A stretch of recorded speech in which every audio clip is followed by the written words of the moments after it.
Hello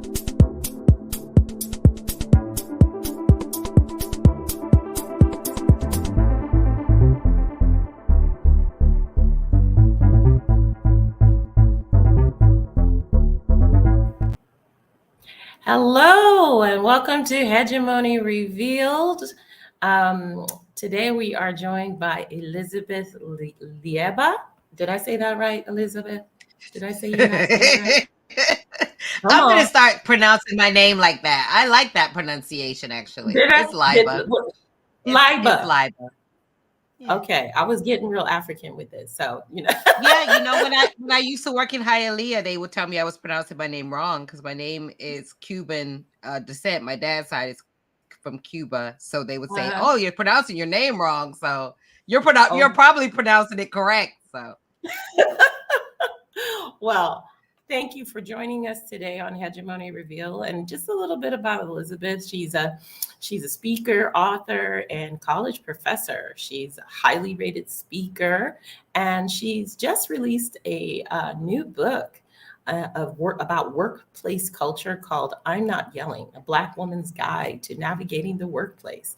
And as a college professor with more than 20 years of experience in higher education. So we are really excited to have her on here. And 3 lucky people on this live will get a copy of her book for free. So please comment and let's see who's lucky. So, yay! and of course, we have our co-hosts, Garry Turner and Shahana, the beautiful Shahana. So, Hegemony Revealed. What do you think of that? What do you think when you hear Hegemony Revealed, Elizabeth? Yeah, that's such a good question because I think for me, this journey on social justice and equity and for me it really was more of the history of why things were the way they were in 2020. For me as a college professor, a lot of my approach hadn't been from the perspective of DEI and percentages and what's going on in corporate America. It was more like, okay, why are people so confused about the history of America? But the Mm. more I started to dive into the resistance to that information, the more I started to see how there really wasn't a lot of way to really educate. I think I came to this conclusion pretty recently, maybe in the past few months, maybe in the past month or two, where I started to say, almost like what W.E.B. Du Bois said at the end of his career. He had written The Souls of Black Folk. Obviously, we know he was the first Black man to earn a PhD from Harvard University and said the pleasure, believe me, was all Harvard's. Like, he was literally a boss in every respect of the word, part of the Talents and Tenth, and everything that he talked about related to so many of the things that we're going through today. But at the end, it was almost like, well, I gave them all the education. I gave them everything. I gave them all the stats. I gave them a history. I told them everything that we've done, and they still don't seem to be able to grasp. And I think really I got to that same conclusion at the end of this 3 years it's been since 2020, that it's not lack of education, it's not lack of knowledge, it's not lack of being able to explain it, it's lack of understanding of what whiteness really is and lack of the inability to let go of that, because it's very integral to people's identity. And when you think about something that's integral to somebody's identity, but it's not real, that's really scary. And I think for me, when we think about the concept of blackness and whiteness, when we know that both of those things are really not even a reality, they're a myth, and they've been created almost like it's like a movie. When you go into a movie and it's like, well, Jonathan Majors and Michael B. Jordan are friends, right? They're close friends in real life, but then Jonathan Majors is the villain and Michael B. Jordan is the hero, right? In Creed. We know that's a fantasy. We know they're good friends, but they're acting. And I feel as though this is what's happening. We're all in a play or a movie. At least Jonathan Majors and Michael B. Jordan, they're both fine. They look good. We know that it's not real. We're rooting for Jonathan Majors, even though he's the villain.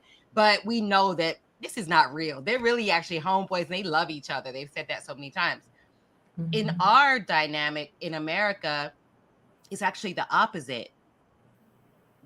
White people have a severe distaste, and when we think about hatred, I think sometimes people think about hatred in the sense that, oh, I hate you. A lot of times when people hate, it's because they really hate themselves, you know? It's not even like a hating of, oh, I hate you, I'm mad at you.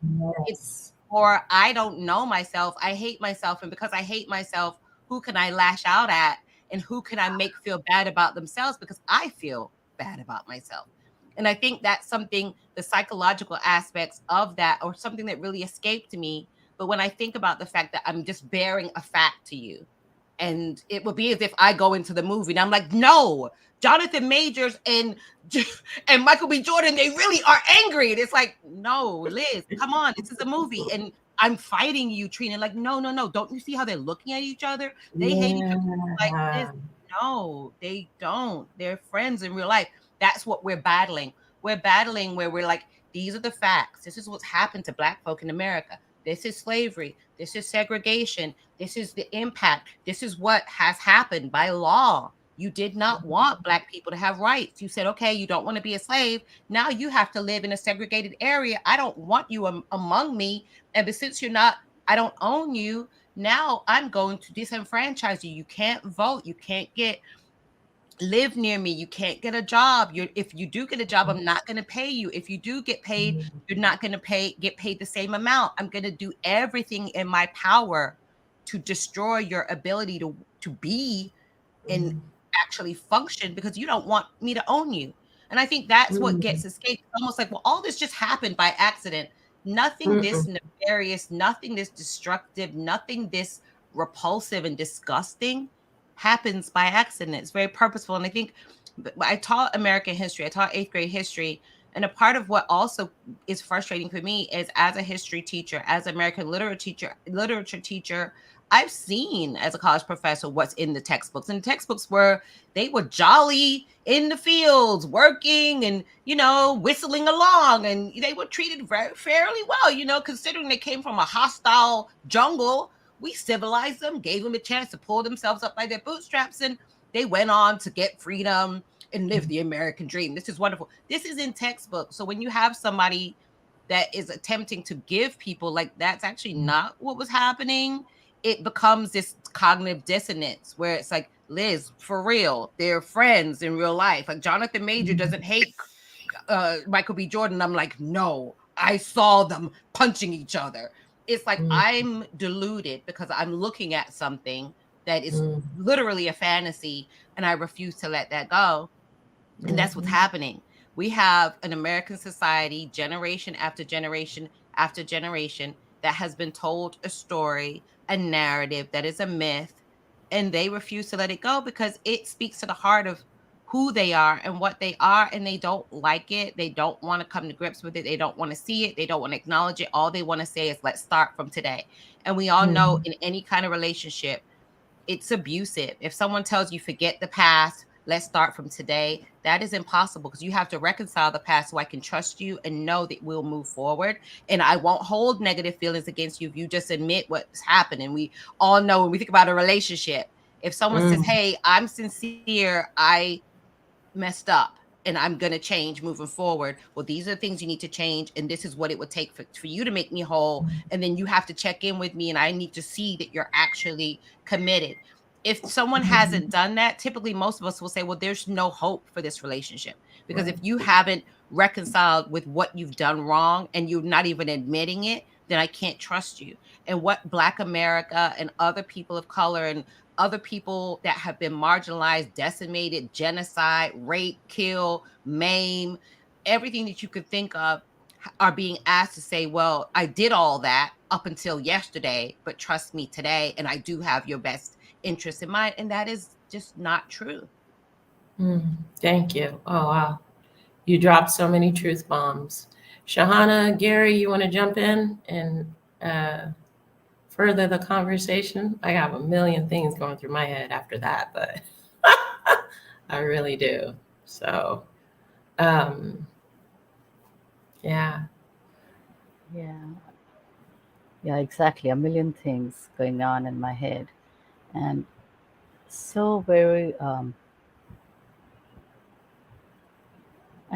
hard hitting is not even the word, because the truth behind it, the truth that just goes unacknowledged because it makes a handful of people uncomfortable.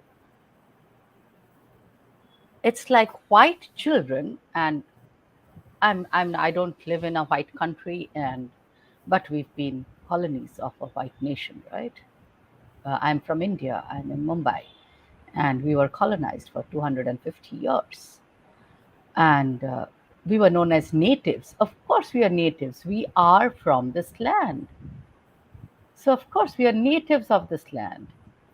Till the foreigners came in, but apparently native was derogatory.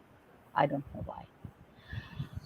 But that apart, it's almost like history can't be taught in reality in the way it really happened, because a handful of people must be kept comfortable. What does that mean? White Mhm. children can't learn about us, about India, about Africa, because it will make them uncomfortable. But the Indian children, African children could go through it. Mhm. The, Mhm. the Canadian natives, the first people, could go through it. They were killed for not attending Christian schools. Mhm. We were the savages, the heathens, the faithless, the I don't know what else. But so the whole thing, the construct that has come up today, and I'm sorry to say and admit that India is part of that construct, not only from having been colonized, but we, from thousands of years prior to colonization, there is a caste system in India which is inherently supremacist, divisive, and disenfranchises those that don't belong to the so called upper castes. And this toxicity has been carried over across the oceans to countries like the US and the UK, where the Indians have gone to work in companies like Google and Cisco. If you all have read anything about what has happened in Google, someone from the upper caste stopped someone from the lower caste, both from India, from discussing this in Google at Google. And Google allowed it. Why? What were they even thinking of? So, all of this intertwined power plays, supremacy, that is playing out in today's world. And I'm an idealist, I'm also hopeful. So I also feel that this power play and the supremacy is also kind of at their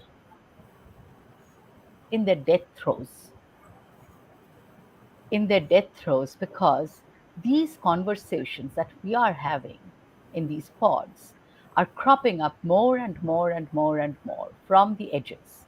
They are now entering the center, the so-called center, okay, of a completely networked, completely interconnected world. I mean, where is the center? Don't ask me. But the West created the center and the periphery. And now these conversations are, how should I say, intruding in their center, are making the center mighty uncomfortable and expanding the edges of that center till the periphery and the center blends together, until the periphery and the edges and the center becomes one. And till then, maybe I won't be alive, maybe none of us will, but we are part of that conversation of melting, of deconstructing and destroying that center that has been so very dear to the colonial nations, where Mhm. everything else was margin, everything else was just for resourcification to energize that center. Mhm. Yes, Yeah, yeah. absolutely.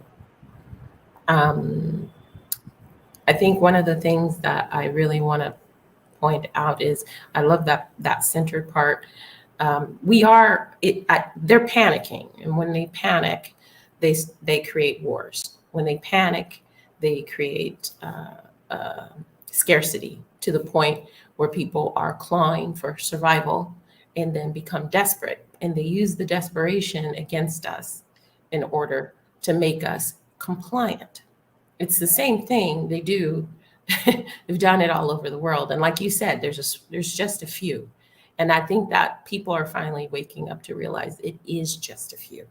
And when we start to empower ourselves and we start to unite and have these conversations like we're having and bringing the awareness, we start to chip away at their power in such a big way. It seems small, but the book that you wrote, you know, the things that we do daily, even on LinkedIn, the things that we do in our private lives, it is a type of defiance that cannot be held back. And the hegemony has to change, has to. And people, the more people who have their grand awakening and just do it, just do it. Make the uncomfortable decision for a while, you know, stop supporting it for a while. And we can see radical change because that's how we've gotten this far. That's how we've gotten this far. And just another point, what you said, Trina, about Mhm. chipping away at the center and this whole thing collapsing, and what Elizabeth said a while back about this fantasy. It's almost like we've always seen through the fantasy, right? Mhm. It's like this adolescent boy's dream of becoming a Superman. So that's the fantasy, and we've seen through that. But it's also the parts of the white world are seeing their own fantasy, Mhm. and because once you pierce that veil of illusion, delusion, fantasy, you can no longer weave it back. The so-called illusion cannot be spun again because the web is torn. There are just too many holes in the web now, and you can Mhm. see through the brokenness. You can see through the brokenness in the Western world. When I say Western, I'm talking of a few specific, you know, the colonial nations, because there is global South also in the West, residing within the West. And the fantasy and this web is now torn. And the brokenness underneath is so very visible that there is a scrambling to hide it, especially post COVID. But it is no longer going to be hidden. And that Yeah. makes conversations like these not only so much more powerful and necessary, but it's almost like we are ringing the death knell. And I do believe we are. Mm. Ever hopeful Mm. idealist that I am. Mm. Mm. Trina, I'd love to chip in if I may, because this for me, Elizabeth, abuse, letting go, discomfort, like this is such a felt experience, right? We're so used to not feeling in the West, right? Colonialism in itself has been about suppressing feeling, right? The overarching thing is, how do I dehumanize other humans so they cannot feel? Because I'm hurting so much inside that I don't want you to feel, because otherwise then I'll have to feel. Like, it all comes Mm. back to this depth of feeling for me. And when I just this it is a harrowing conversation and also a beautiful potential conversation that we're having, because I'm just going to finish up. I don't want to take up much space 'cause I'm just loving being with you and I want to learn and listen, and I don't want to be the white guy that takes up too much space. But what I do want to share is some very real life examples. Okay, right now in corporate Europe, the incredible difficulty for me to get white human beings to look beyond gender for their DEI initiatives. It is so damn impossible for me as a white man to get my peers to look beyond gender. Like, that's how terrified people are of, like, not being in control, but not being in Mm. control of what's outside of them, of having to feel what's inside of them. Mm. And I don't know how, I'm curious how we create the conditions. Because for me, there's something about, in the West, we don't have time. Too many people are being slayed. Too many people are still oppressed to wait and meet people where they're at. Like, I can't wait for people to be met where they're at. We need to like get beyond that. I don't know if it's shock and awe. I don't know what has to happen. But in the West, we need more than just meeting people where they're at. And I'm on a mission in my own small baby way to try and get beyond meeting people. So yeah, I just wanted to bring to life some real life examples in corporate Western world as to like, even if we are conscious, even if we do want to make a difference, that hegemony is so entrenched. They're so afraid of feeling. And I want to emphasize feeling. It's not about money. It's not about any of that. Like we print money at will, right? It's not about money. It's about desire and want and will. And I'm curious what it's going to take. Like, how much pain do those people have to feel before we see change? I don't know. But I'll throw it back into the space and thank you. Elizabeth, you want to? I think that's such a good point, because it isn't necessarily money. When you think about people that are broken inside, they don't know who they are, they have a lot of trauma.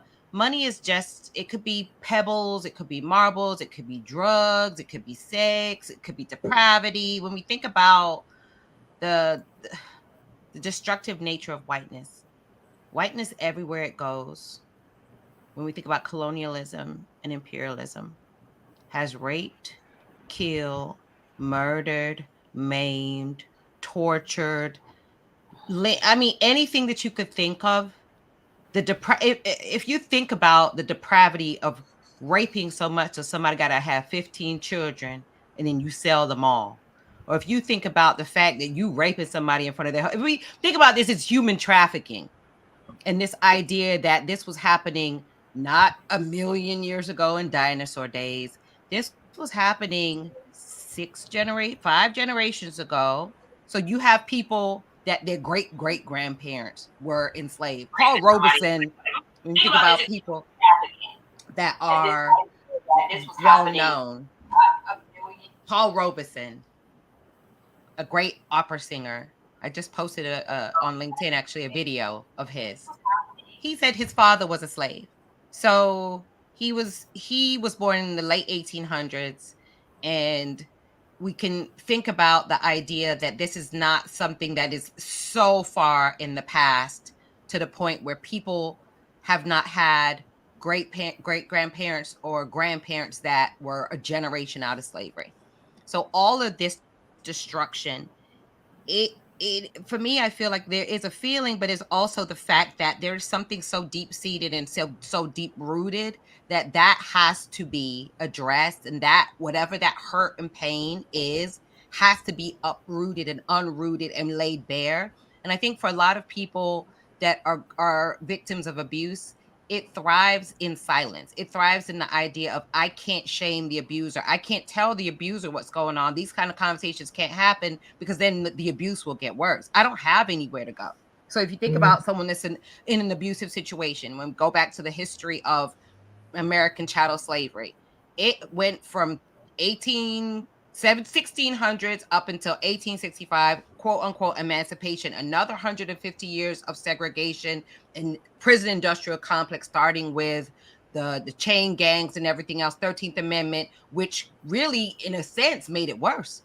Because now I don't got to treat you well. I don't own you. You're not $1,000. You're nothing to me. I can just go get another one of you and plant drugs on them or give them. And when people say police don't do stuff like that, I've seen police do stuff. Is people that don't have regular contact with the police will always say police don't do that. But I'm like, I've seen police with my own eyes do things. I know people that said the police frisked me and stole money. I remember, never forget one guy, he said, the police frisked me and they stole $20. And it was just the insult of, how dare you? Like, $20? What? But they do it because they can. So we've had this history of 400 years of all this depravity coming from one small group of people that felt like they could. And we don't have the psychiatric knowledge or power to really figure out why they're doing this. All we know is that it's happening. And when you're getting, Garry, pushback from people in your space that are saying, well, we can talk about white women because we want women to get in here, and we know that white women have typically been the recipients of most of these DEI initiatives, because white women have been the the handmaiden, and the ones that have helped with this. So obviously it would be fine. They wouldn't have any issue with getting white women in there, because if we think about the white women that were slave owners and owned enslaved Africans, 40% of them did. They were not these just in the house, didn't know what was going on. Who as a wife can say they don't know what their husband's doing? You have no idea. You're clueless. Even me as a wife, if my husband was doing something, there's no way I didn't say, that doesn't look right. Something does not add up. As a wife, you're not just sitting there, la, la, la. You don't know what your husband's doing. Children are popping up. They're mixed 15, 20 kids are showing up and they all look white. And you're like, oh, how did that happen? It did not. The Confederate women of America were the ones that raised all the money to put up the Confederate statues that we see all around America. They lobbied for textbook writers to include that it was the lost cause. So it makes perfect sense. When we think about the microaggressions, a lot of those come from white women. So the idea that white men would be okay with having white women in these spaces, of course they would, because white women are not going to push back. White women are clapping. I got on a panel the other day and literally went off on every white woman on that panel. How dare you clap that you're 10% of Fortune 500 CEOs? You should go home and tell off your brother, your daddy, your son, your nephew, and your cousin, because you're 50% of the population. I don't have any power because none of those people in my social circle, but you mean to tell me you're clapping that you're 10% of Fortune 500 leaders and you are 50% of the population? You should be ashamed of yourself for clapping, because they have literally become the arm of white cisgender men that are the ones perpetrating it, and the white women are right beside them like, okay, well, at least we get a little piece of the pie. We might not get all, but we get our little portion. And then they go out and perpetrate with their spouse, partner, brother, daddy. I always feel as though it's really disingenuous, because this idea that everyone is not knowing what's going on and everyone's so clueless. You're going into a space. If as a white man you went into a space and every space you went into, everyone was black, you would start to say, well, that they don't hire no white people in none of these organizations. I know white people are 80% of the population. How come every time I go in an organization, I'm the only white guy? Any normal human being would say that, but you know what they tell us? I don't see color. That is a damn lie. Because if you go into any organization across any corporate spaces, everywhere you go, only people you saw was black people, and we're only 14% of the population, or even half of the people were black, you would start to say, this is kind of weird. How come half the people in here are black and I'm like one of only 2 or 3 white people? You would start to feel some type of way. And it boggles my mind that all white people are walking around oblivious, skip to Malou in a daze, and not wondering why there are no black folk, no brown folk, no other folk that don't look like them. You mean to tell me everyone is just sitting here confused? And the idea, I'm just on a rampage now because I'm just getting irritated with the whole concept of that. The idea that we have to, as DEI practitioners, somebody has to go into your organization and say, hey, let's do a survey and let's do a study to figure out how we can hire fairly and pay. That sounds, it's the most dumbest thing I've ever heard of. You need somebody to teach you how to make things fair for everybody. And then when you do go in as the DEI practitioner, I'm not one, but I keep hearing I'm getting pushback. Pushback about what? About hiring qualified people? There's a pipeline issue. They're not great. All the stats say that is not true. So you're literally lying. And that's the part that makes me mad. This has become a multi-billion-dollar business for people to go in that are actually replicas of the people that are doing the most harm. And they're going to the other person that's doing harm and saying, what do we do about it? And the other person saying, I don't know, do a study, or that's not happening, or that's not true, or we got a pipeline issue. When all that needs to happen is people need to hire people respectfully and fairly and pay them what they deserve.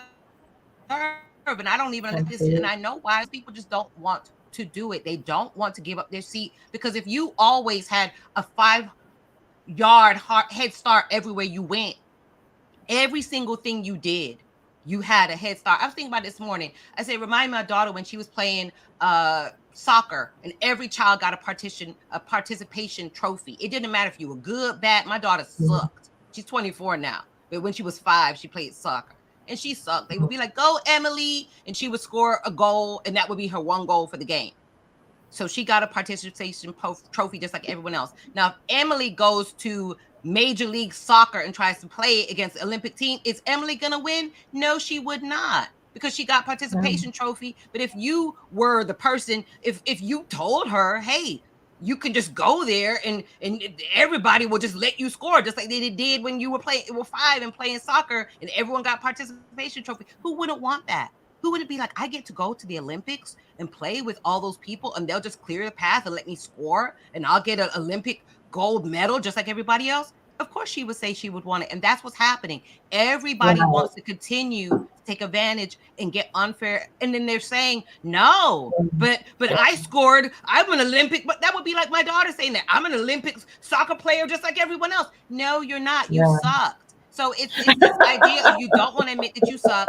You don't want to admit that you don't. Just say that you don't like competition. Just say that you don't want it to be fair, and be honest. Stop saying you can't find people. It's annoying. That is absolutely true.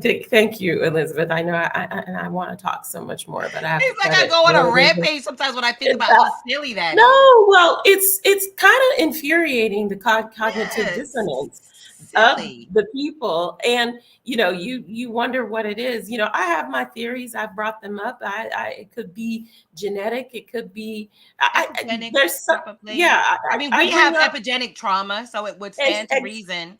Of course, and I think Europeans who went through the medieval times have their own epigenetic issues, because it was a brutal and ruthless time. Yeah. And I sometimes wonder what would have happened if they would have stayed where they were. They should have stayed where they were. What were they doing there? Oh, you guys were doing slavery too. How do you know? You shouldn't have been there. And that's another thing that irritates me. It's like you came to somebody's country, India, Africa, everywhere you went. Well, y'all were doing such and such, so we came in to right the right. No, you didn't, sir. You came there and just caused a whole bunch of commotion, and we're supposed to be okay with that and say, and they actually caused more commotion than it actually was, because the concept of slavery is so much different around the world than it was with chattel slavery. Don't tell them that, because they'll get mad. I know. They immediately go to, well, you had slaves. Well, yeah, but they also married them. That's the Trump card. You had slavery too. Yeah, and integrated them into their society and culture and built their armies with them. They became a part of the tribe. They didn't get beaten, emasculated, raped. It wasn't like that. I'm not saying it wasn't like that sometimes, but I'm just saying. Yes. Yeah. So different concept.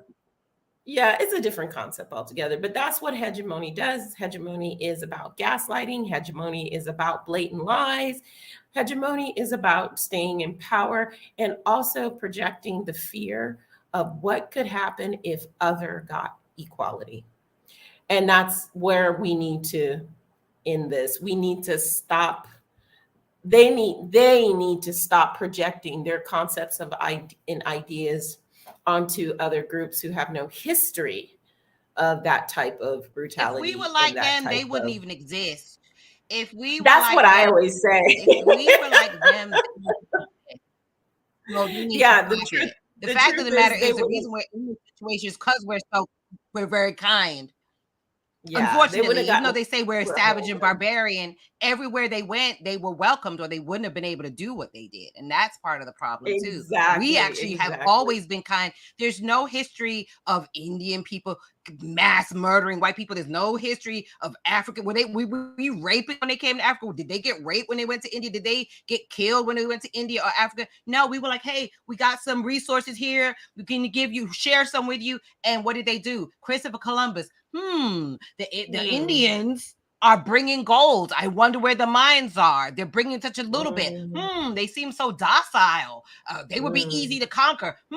Let me rate this 14-year-old. Not a relationship, not a love affair like Sally Hemings and Thomas Jefferson. That's called molestation, pedophilia, and rape. And this all goes back to people just wanting to do whatever they want with no consequences, no fear of retribution, because it's this idea of whatever I'm doing because of my skin, I have free reign and everyone else is at my dominance. And that is the problem. And that continues up until today, always in other countries' business, but everything is falling apart in your household. You cannot as a regular normal human being, me, if my household is in disarray, I'm not coming to your house, Trina, to tell you how to run your house, because I need to get my own house together first. And that's another part of colonialism and imperialism that is super irritating. It's like constantly wanting to dominate and tell other people what to do, and you don't even have your own stuff together.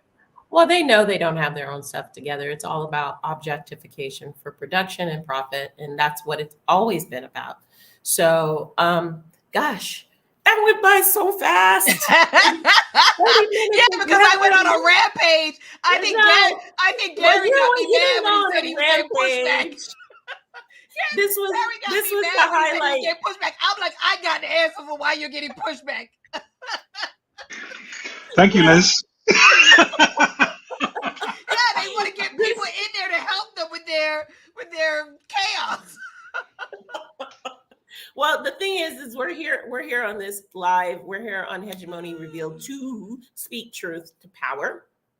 And so you did that beautifully. You did that eloquently. You did that powerfully. So yeah, that's why we had you on the podcast. So no apologies. And thank you. Trina, they would never ask me back. I just went on a. No, that's not true. That's not true. Not true at all. Not at all. We'd love to have you back. Whenever you want to get on, you let me know, and we'll have you on, because usually it's the three of us. It's always exciting to get another perspective, to get another energy in there. Yeah, me too, because I think this is what it's about. And I think Sahana said it so well, this idea that these conversations have been being had in little pockets. 2 years ago, I got a lot of pushback because I was posting about Jamaican history and India and indigenous folk and globally Caribbean, and people were like, you're diluting Black History Month. This year, when I posted about the hip hop and Indian dance mashups and the Panamanian culture, the Afro-Mexican, the Afro-Indigenous cultures all over, people loved it, because I think people are starting to wake up to the idea of this global majority, stronger together, and how we as a global majority, the internet, I think, has opened up our eyes in a lot of ways, especially since the pandemic actually kept going. 2020 people really weren't ready to hear this idea that if I support Sahana, I'm supporting me. If I support this woman in the UK, I'm supporting myself. If I support indigenous folk in Brazil or in Colombia or Mexico or anywhere else that we are, because we're everywhere, then we are emboldening each other. And I think this is the final year. So like Sahana said, I'm a little bit more hopeful in that we as a community are coming together and trying to find solutions, not necessarily looking from the outside in. And it's great to have allies and people like Garry that are disrupting and want to go in those spaces. But I also feel like it's really important for us to have conversations that empower us, to let us know that this is not just an American thing. This is not just a Europe thing. This is happening all over the world. And if we collectively join our voices together, it will become a cacophony that they will not be able to stand. And one thing narcissistic, abusive person hate is for a mirror to be held in their face.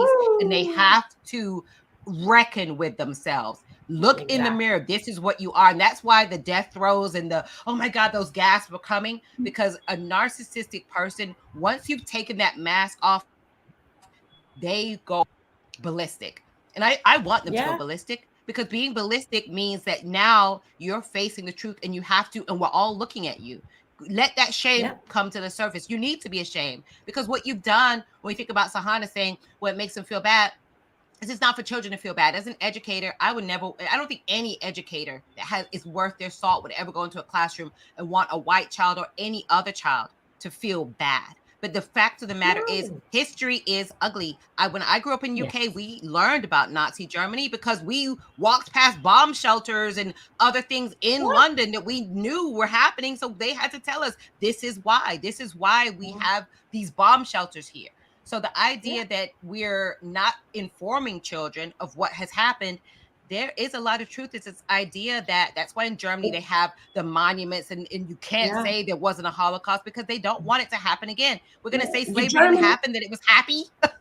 yeah, Germany actually has been doing a very good job as far as retribution and talking about the history of their country. And I think that's why they have taken off as a country culturally. They still have issues with neo-Nazis. I lived in Germany and I was one township away from a neo-Nazi headquarters. So yeah, it's still there. But the more that we expose these things, the better. Anyways, we have to wrap up now, because I've already sent a message to my client. I'm running late. I'll be I'm sorry. I'm so Liz went sorry. on a rampage. I usually give a little bit more space in between my clients, but this time I'm running late, and I think Sahana should wrap up because I'm sweating.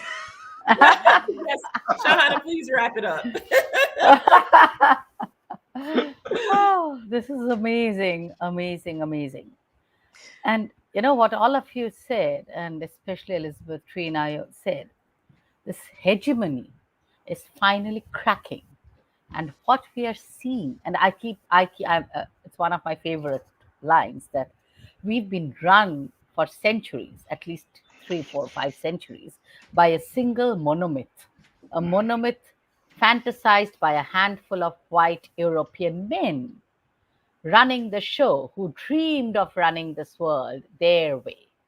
But now that monomyth is shattering, and all the terms that were used as gaslighting, like meritocracy and capitalism and neoliberalism, what was liberal about it, we still don't know, right? And all of those terms that have been successfully used to gaslight generations and keep hidden the ugliness that actually infused this entire power play on the surface is now falling apart. And we can literally see for ourselves that a very diverse, very pluriversal planet of humans and beyond humans and more than humans cannot be run by one single toxic myth. And that myth is gone, shattered. And we are creating the new stories together. It's no longer Africa and India and Caribbean. It is us together creating the stories. All right. Okay. Thank you, everybody. Let's log off. Have a great rest of your day. Thank you again, Elizabeth. And like I said, 3 lucky people on this live are going to get a copy of her book. So it is random. So no favorites. So we just gonna close our eyes, keep the name. And so if you commented, you're probably gonna get a copy. So thank you again, everyone, and have a good rest of your day. Bye. Bye. Good to see you all.